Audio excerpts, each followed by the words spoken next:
Welcome back to Chasing Shadows. Good evening, listeners.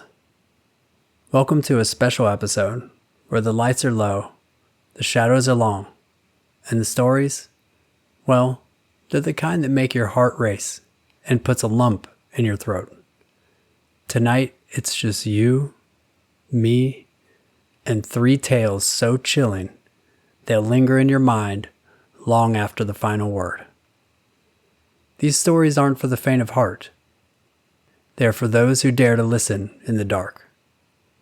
So, turn off the lights, pull the covers up close, and let's begin. It started with a radio. Not one of those sleek, modern things you stream music from, but an old, heavy box with dials and knobs. The kind you'd find in your grandparents' attic. Mia found it at a thrift store in her small town, tucked between chipped teacups and dusty books. The shopkeeper, an old man with eyes like clouded glass, said it was a steal at $5. Works fine, he muttered, but it picks up, things. Mia laughed it off. She was 17, loved retro stuff, and thought it'd look cool in her bedroom. That night, she plugged it in. The room filled with a low hum of electricity, and the dial glowed a sickly orange. She twisted the knob, expecting static or maybe some late-night talk show. Instead, there was nothing, just a faint crackle, like someone breathing too close to a microphone. She turned the dial again, searching for a station, but the static stayed, unbroken, except for that faint, rhythmic sound. Hiss, hiss, hiss, like a pulse. Mia frowned and leaned closer.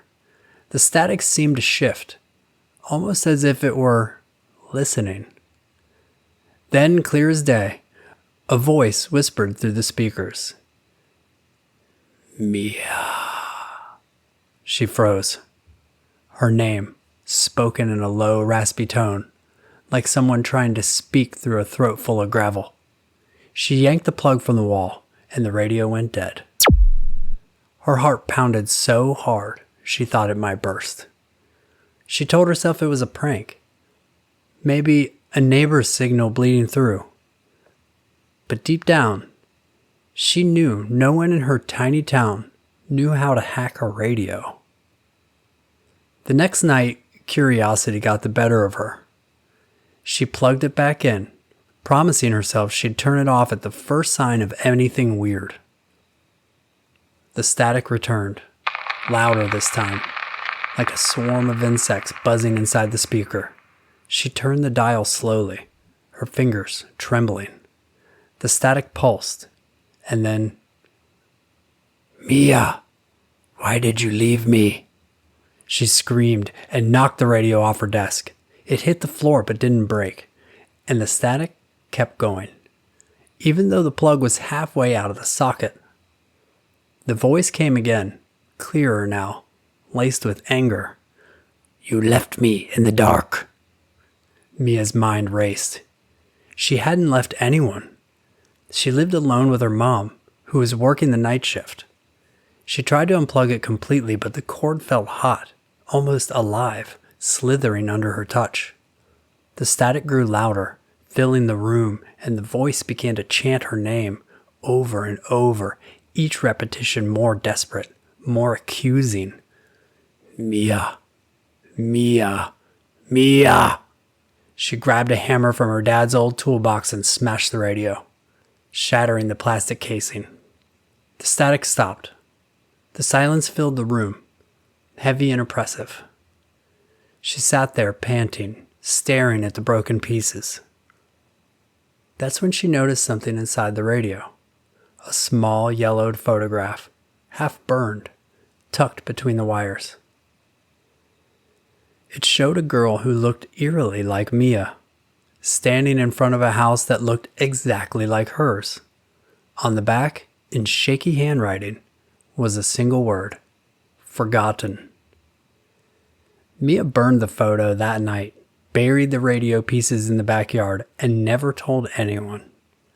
But sometimes, late at night, when the house is quiet, she hears it. A faint crackle, like static coming from the walls. And sometimes, when she's just on the edge of sleep, she swears she hears her name, whispered from somewhere deep inside the house.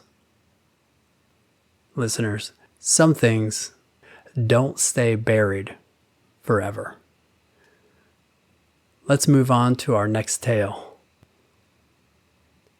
Jake was the kind of guy who loved driving at night. At 19, he had just gotten his license and a beat-up sedan from his uncle. The open road, the hum of the engine, the way the world felt quieter after midnight. It was his escape. He'd take long drives out of town, past the cornfields, where only the light came from his headlights slicing through the dark. One night he was cruising down Route 17, a lonely stretch of road with nothing but fields and the occasional abandoned barn. It was past 1 a.m., and the radio was playing some old rock song, half drowned by static. He was singing along when he saw her, a girl, standing on the shoulder, thumb out, illuminated by his headlights. She looked about his age, wearing a faded denim jacket and a scarf that fluttered in the wind. Jake slowed down, but he wasn't the type to pick up hitchhikers. But she looked cold, and something about her expression, wide eyes, pale face, made him feel like she needed help. He pulled over and she climbed into the passenger seat without a word. The air in the car felt heavier, like the temperature had dropped 10 degrees. "Thanks," she said finally, her voice soft but shaky. "I just need to get to the next town." "No problem," Jake said, trying to sound casual. "What's your name?" She hesitated, then said, "Clara." Her eyes staying fixed on the road, never meeting with his. He noticed her hands were trembling, clutching the edge of her scarf like it was a lifeline.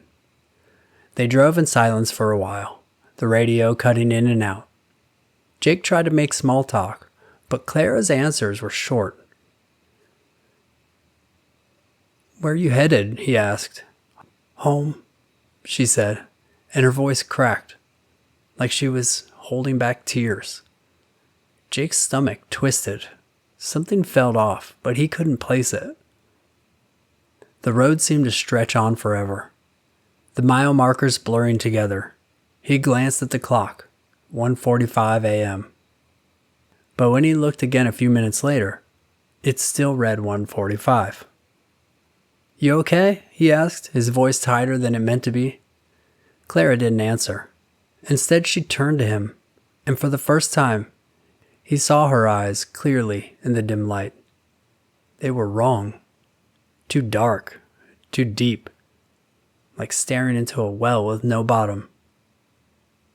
"You shouldn't have stopped," she whispered. The car lurched, as if something heavy had landed in the back seat. Jake's eyes flicked to the rearview mirror, and his breath caught. There was nothing there, no one, no shape. But the seatbelt in the back was buckled taut, like it was holding something in place. "Clara, what's going on?" His voice shaking now. She didn't answer.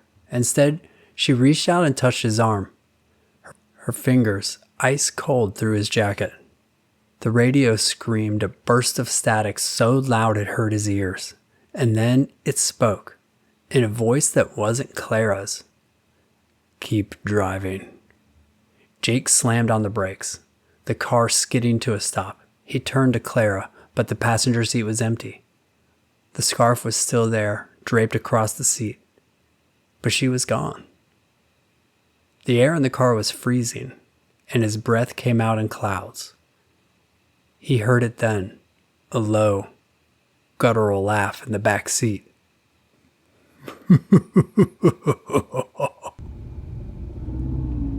He didn't look back. He floored the gas, driving faster than he ever had, until he reached the next town. When he finally stopped at a gas station, he checked the back seat. The seatbelt was still buckled. The scarf was gone. Jake doesn't drive at night anymore, but he still checks his rearview mirror, just in case. And sometimes on quiet nights, he swears he hears that laugh, low and guttural, coming from just behind him. Some roads, listeners, aren't meant to be traveled alone. Our final story tonight will make you think twice about what's watching from the shadows. When Sarah was 16, her family moved to a house in the suburbs. The kind with big windows and a backyard that backed up to a dense forest. It was perfect. Her parents said a fresh start after a rough year. Sarah wasn't so sure. The house felt too big, too empty, and the forest always seemed to be watching. Her bedroom was on the second floor, with a huge window that overlooked the trees. At night, she'd lie in bed, staring at the glass, half expecting something to stare back. Her mom told her she was being paranoid, that it was just the stress of the move. But Sarah couldn't shake the feeling that something was out there, just beyond the light. One night, she woke up to a tapping sound. Tap, tap, tap. Slow, deliberate, like someone knocking on the window. She sat up, heart pounding, and looked at the glass. Nothing but darkness and the faint reflection of her room. She told herself it was a branch, or maybe rain. But the night was clear, and the trees were too far from the house to touch the window. The tapping stopped, and she forced herself to lie back down, pulling the blankets over her head. But then it came again, louder this time. Tap, tap, tap. She grabbed her phone, turned on the flashlight, and pointed at the window. The beam caught something, a shape, just outside the glass. It was too dark to make out the details, but it was tall, like a human with long, thin limbs that seemed to bend at wrong angles. Sarah screamed, and the shape vanished. Her parents rushed in, but when they looked outside, they found nothing. No footprints, no broken branches, nothing to explain what she had seen. They told her it was a nightmare and that she was overtired, but Sarah knew what she had seen wasn't a dream. The next night, she closed the curtains tight and slept with the lights on. But the tapping came again, louder, more insistent. Tap, tap, tap. She didn't dare look. Instead, she hid under the covers, whispering to herself that it wasn't real. But then she heard something worse. A low, scraping sound, like nails dragging across glass. She couldn't take it anymore. She called her best friend Lily, who lived a few streets over, and begged her to come over. Lily, always the brave one, agreed to sneak out and check in the backyard. Sarah waited, listening to the tapping, which had slowed but never stopped. 20 minutes later, her phone buzzed with a text from Lily. "I'm outside. There's nothing here. You sure you're okay?" Sarah's blood ran cold, because as she read the text, the tapping turned into a pounding, and a voice, low, not human, whispered through the glass. "Let me in." She looked at the window, and this time she saw it clearly. A face pressed against the glass, pale and stretched, with eyes too large and a mouth that was just a jagged hole. It wasn't human. It wasn't anything she could name. The pounding grew louder, shaking the window frame, and the voice kept repeating, "Let me in, Sarah, let me in." She ran downstairs screaming for her parents, who called the police. When they arrived, they found Lily in the backyard.